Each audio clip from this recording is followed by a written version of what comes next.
In this video, I'm going to share with you the cold email strategy that I've been using for over a decade across software companies, agencies, consultants, accounting firms, and pretty much every B2B company type you can imagine that has been working, is still working, and can't be replaced with AI. This is a really good video where I'm going to break down my 8-step planning system so you can go ahead and implement it on your own campaigns. Now let's get into the video.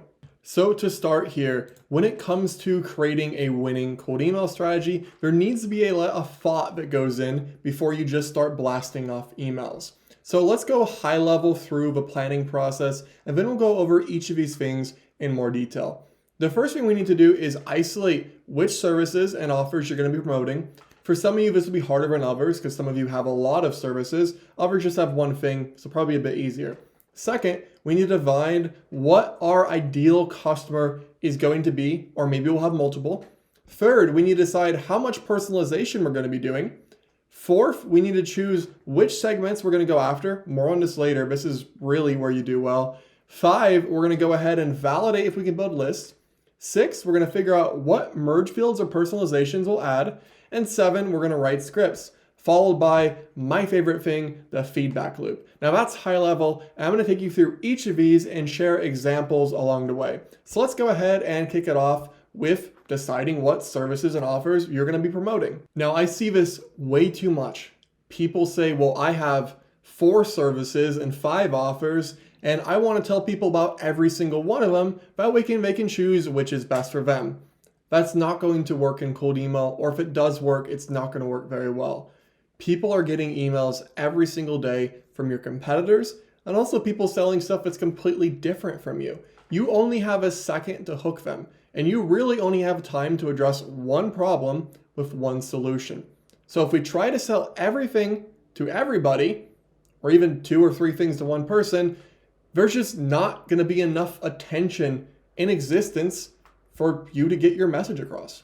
Now, it's okay if you have multiple services and multiple offers. Like, we do cold email, that's our thing, but we do coaching, we do deliverability, and we do building cold email systems for companies. It's different offers, right? And that's okay, but we have them isolated in different campaigns to people we think they are more or less relevant for. So if you do have multiple services or offers, fine, they just need to be in separated campaigns, which is quite important. More on this in the next step, we talk about ICP.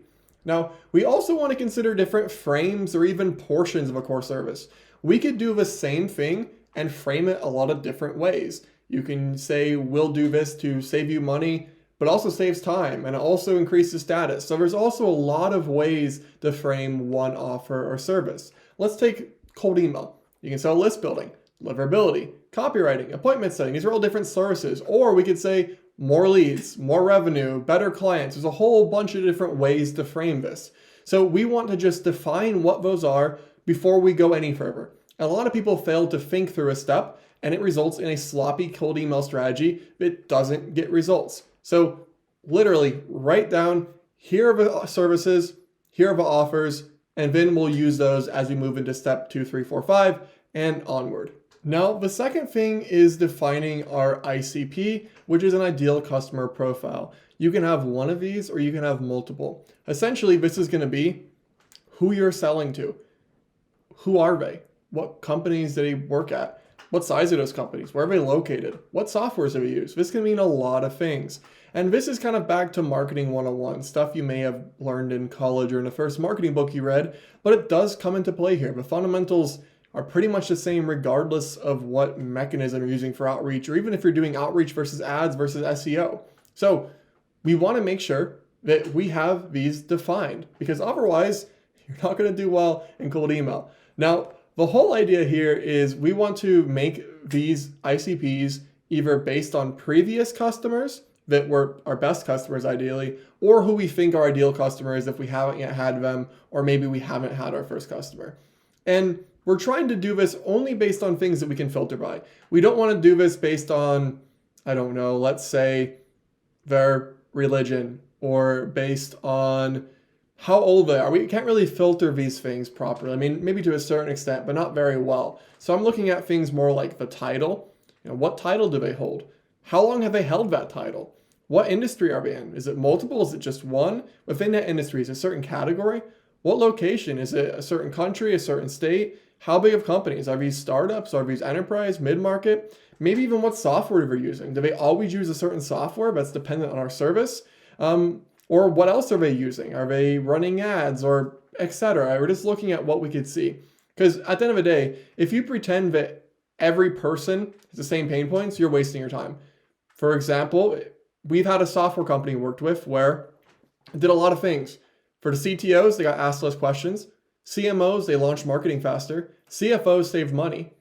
HR did less work, and the CEO saw growth. If we had the same pain point and solution tied to every one of those titles, the campaign would have flopped. So we want to go ahead and define our ICP. If you haven't done this, you really should, because no matter what marketing video or cold email video you watch, this is critical to your success, knowing who your customers are, or at least having done enough research that you have a good idea of who your customers are. Now, the third thing we want to do here is decide what level of personalization we're going to be utilizing. So in general, the more personalized your email is, the better the percentage of results will be in terms of response rate, lead rate, call booked rate, and revenue. However, this is not always practical. If it was practical, everybody would do this. But there's the opportunity for human error. This takes a lot of time, meaning you have to hire people. Then you have the problem of hiring, manage people, churning, unpredictable quality. So there's a lot of reasons why people don't just do personalization. Am I saying you shouldn't do personalization? No, you should. I do it. However, there's a lot of ways to personalize or not personalize that you should at least consider. So let's go through 5 of the core ways. The first one is account-based marketing. This is going to be where we have 1, 2, 3, a small list of people this week that we really want as clients. We're going to do as much as possible to get them clients. We're going to research them, listen to podcasts, read articles, maybe mail them things. Like, we're really going after a few people. And this is great if you have a big sales team that has time, or if you're a founder for a lot of time, but it's not practical for too many people. The second is personalized lines. This is where we have either an introductory at the first part of our email personalized line, or a couple throughout the email where we're just having someone fill it in. The third is using AI to personalize, which we have a whole video on how to do this, which I'll actually link in the description, or you can also find it on my YouTube channel using Clay to write AI personalized lines. The fourth thing you do is segment. This is where we're not personalizing to the person, but to who they are and the situation they're in, trying to win with relevance. This is what I do the most and what I'm going to focus on for this video.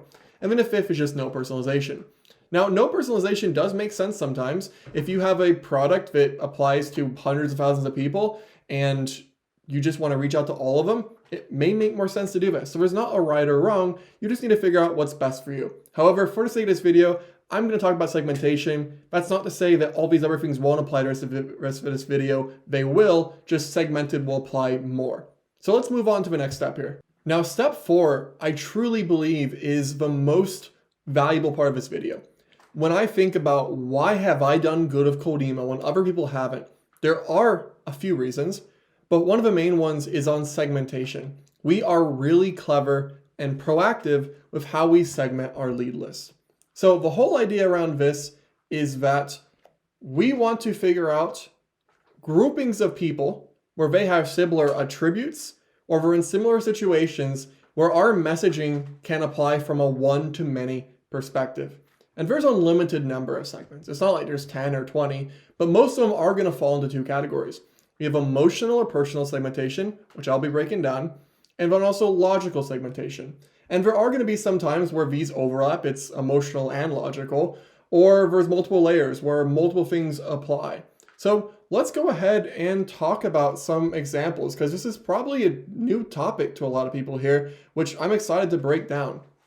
Let's start with personal segmentation. Location. Targeting people that are in your city. That is personalization. You know, hey, Tim, I see you're also in Stirrup, Florida, XYZ. Or I see you're also here or this neighborhood. That is personalization. Now, I'm not going to get into like why all these are good campaigns. And if you want to see like more examples of segments and how I actually break them into copy, that would be a great question to ask. So leave it in the comments. But people trust people locally. That is a segment. This is successful for us. Another one could be hobby. I'll give a case study here. When I was in high school, I was a big skateboarder. I did freelance Facebook ads. I targeted skateboard brands. I mentioned I was a skater. Naturally, there was more connection to me to those skateboard brands because I'm a skater. I speak the language. And how many of our marketing agencies of skateboard are messaging them? Not many. Another one could be alumni. People who went to the same university as you. Another consideration here is you're giving yourself a icebreaker if you do get them onto a demo. All these things really help. And again, these are more of a personal level, but let's move on to logical. Let's talk about logical. This could be a new hire. If you're targeting somebody that's been in the role for 20 years, the likelihood that they need what you have and don't already have relationships or people to ask for recommendations is pretty low. So people that are in new roles are generally more malleable and open to new ideas. So new hires, that's a segment. Software usage. Maybe if somebody's already using Salesforce, or if they're already using QuickBooks, or if they're already using Hyros, that tells you that your messaging can be specific to them and they're also a better fit. Or maybe if they are or are not running ads, or if they're running Google but not Facebook, Facebook not Google, or if they're running Yelp ads, right? These things can all tell us about people. And then we can combine them. Local people who are using a certain software and are running ads. The whole idea here is to come up with 3 to 5 unique segments that we start to test. Now, I have tested 300-400 different random segments. I mean, there's unlimited. And I have my favorites. And if you want more on that, you should check out Grow B2B. There's a link in the description. But maybe I will make some more videos on YouTube breaking them down. But this is where I win. This is where my clients win. This is where we get our messaging really specific, so it really hits a pain point. We really know who they are, and it makes them feel like this was not necessarily written by hand to them, but they were researched, and people appreciate that. So this part, you really cannot skip it. Now the fifth thing here, and this gets to like more of a boring, dirty logistical work. We need to validate list building. So we don't want to overcomplicate our segments way too much because it means we have a small campaign and a hard to build list. Now, that can be fine for account-based marketing, but for relatively stale cold email campaigns, you want your list to be in hundreds or thousands, right? So we want to validate the list we're going to build for each segment in 2 ways. The first way is going to be how many contacts are there that are in this segment and matching ICP, ideally hundreds or thousands, or if there's maybe 50 or 100, maybe you do more personalization or account-based marketing. And can I even build this list? When it comes to segmentation, it's like idea, validation, build. So we need to decide, can we even filter? Maybe we want users of Stripe, but that might not be possible to filter. I'm not saying there is or isn't. I have no idea, but we need to validate, can we even get the segments we thought of? And that's where we're trying different tools to see if we can build the list. Now, if you need help with list building, there are tons of videos on my channel on how to use Find Email, how to use Apollo, how to use Scrubby, Million Verifier, and other list building tools. So I'm sure you can find those, but we need to validate, can we build this list? And the answer might be no. Now, the 6th step here is to define our merge fields and or personalization within the script. So we want to do this before we write the script. That just saves complication. Now, a merge field is something like first name or company name. It's just data being pulled from a spreadsheet into a sending tool, for example, Instantly or Smartlead, which, by the way, I have tutorials on how to use Instantly and Smartlead on my YouTube channel. But you can also do whatever you want. I mean, it's literally pulling data from an Excel sheet. So you can do whatever you want. You can figure out different things to put, either by putting them manually in your spreadsheet using AI or using scrapers. For example, title. Maybe you want to reference someone's title. Hey, Michael, I see you're founder. I've done free meetings. Or maybe a second contact. Hey, Michael, I wasn't sure if I should ask you. Or second contact being Felipe, my business partner. By hosting platform. Hey, Michael, I see your website's on WordPress, right? That's just a data point you're pulling from. Or hey, Michael, I see you're currently running 2 ads. Or hey, Michael, great case study with General Mills, right? You could just pull whatever you want from their website with AI, manually, or scrapers. You don't need to do this, but it's important to define these before we write our script. That way we don't waste our time or come back later and wish we had those things to begin with. So just good to take a few moments, think through your script, and decide what merge fields will I be needing. Now, most people just first name and company name, but we do a lot of creative merge fields in our own campaigns, and it's worth bringing up. Now, the 7th thing here is writing scripts. This is the fun part. You know your service and offers, you have your ICPs, you have your segments. Now we want to write scripts to each. It's very important that you understand what makes an ICP or segment different than any other one. Otherwise, you're not going to see very good results here. You want to make sure that your messaging is specific to the way you categorize them. Sometimes I see people where they'll think through their ICPs and segmentation, but their messaging is the same to every person. That's not the idea here. We want it to be specific. We want them to think, oh, they know who we are, they know our situation, and it sounds like they can actually help. So let's look at a quick example here. If somebody's using a software, what does this say in relation to their product or service? If you're using Hyros, it means that they're spending a lot on ads. Okay, let's make our messaging specific. If you're using Salesforce, it means they have a sales team. If they're using X, Y, or Z, what does that mean? If they're a new hire, what does it mean? We want to make sure our messaging addresses this. Now, my final thing here is the feedback loop, and I love this. So when we send out our emails, we have our observation or question. We have a hypothesis. We test it. We analyze data. We report in conclusions. If you don't know the scientific method, look it up. But essentially, this is a feedback loop, right? We have an idea on an offer, on an ICP, on a segment. We send it out. We see what the response is. We evaluate, and we try again. It's very unlikely that your first campaign is going to be your best, or maybe even work. I mean, a lot of our times it takes us even, for the data we have, a few campaigns to figure out what's gonna work. So I do wanna go over, like, what do we look at? First is deliverability. Was our email even in the inbox? If we have under a 1% response rate, it's probably in spam. Second is interest. Are people raising their hand and asking for more information? There's some interest there. Third is, are people committed to that interest? Do they get on meetings, or do they sign up for a demo? Fourth is revenue. Do those demos convert? And the fifth is lifetime value. How long does this client last compared to other acquisition channels? And when we have all those answered, that's when we can really gauge how successful cold email will or won't be. Now, there you have it. Those are my 8 steps to validating cold email. If you have any questions, drop them in the comments. Or if you want to work with me, there's also a link to do that in the description where you can work one-on-one on your campaigns. Thanks for watching, and I will see you in the next video.